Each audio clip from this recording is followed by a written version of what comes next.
الحمدللہ والسلام علی رسول اللہ اما بعد۔ باب کتابت العلم، علم کو لکھنے کا بیان۔ جو علم کی بات سنے اس کو لکھ لیں۔ قال حدثنا محمد بن سلام قال اخبرنا وکیع عن سفیان مطرف عن شعبی عن ابی جحیفہ قال، ابو جحیفہ رحمہ اللہ فرماتے ہیں قلت لعلی، میں نے علی رضی اللہ عنہ سے کہا، هل عندکم، کیا تمہارے پاس کتاب کوئی لکھی ہوئی چیز ہے؟ قال لا، کہا نہیں، الا کتاب اللہ، سوائے اللہ کی کتاب کے، قرآن لکھا ہوا ہے۔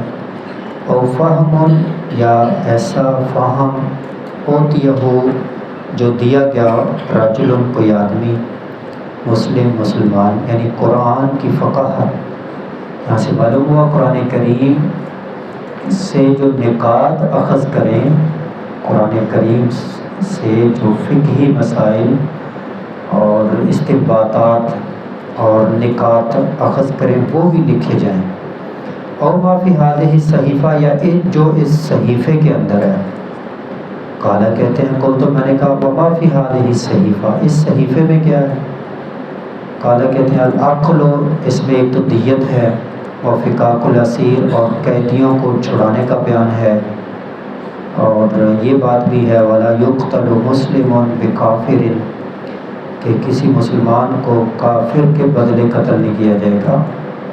اور بھی کئی روایات سے کئی باتیں ثابت ہیں جو اس صحیفے کے اندر، تحریر کے اندر موجود تھیں، اور وہ انہوں نے جو تلوار کا کور ہے اس کے اندر رکھا ہوا تھا کاغذ، تو یہ کئی چیزیں انہوں نے لکھ کر رکھی ہوئی تھی۔ تو یہاں سے معلوم ہوا کہ چیزیں لکھ کر اپنے پاس رکھنا۔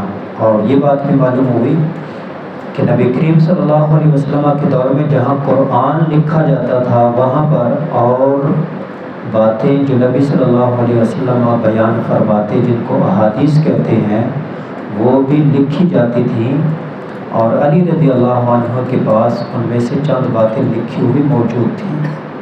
کچھ لوگ کہتے ہیں علی رضی اللہ عنہ کے پاس خاص کچھ لکھا ہوا تھا، تو یہاں پر اسی ضمن میں سوال کیا گیا تو اس کی علی رضی اللہ عنہ نے نفی کر دی کہ قرآن کے علاوہ اور کچھ نہیں لکھا ہوا۔ تین چیزیں بتائیں، ایک قرآن، دوسرا قرآن کے اندر تدبر کر کے انسان جو نکات اخذ کرتا ہے، اور تیسرا کہ جو یہ چند مسائل ایک صحیفے کے اندر لکھے ہوئے، اور وہ تلوار کے کور کے اندر انہوں نے رکھا ہوا تھا صحیفہ۔ اللہ کریم سے دعا ہے کہ اللہ کریم ہمیں حق بات پڑھنے سمجھنے اس پر عمل کرنے کی توفیق عطا فرمائے۔ وما علی الا البلاغ۔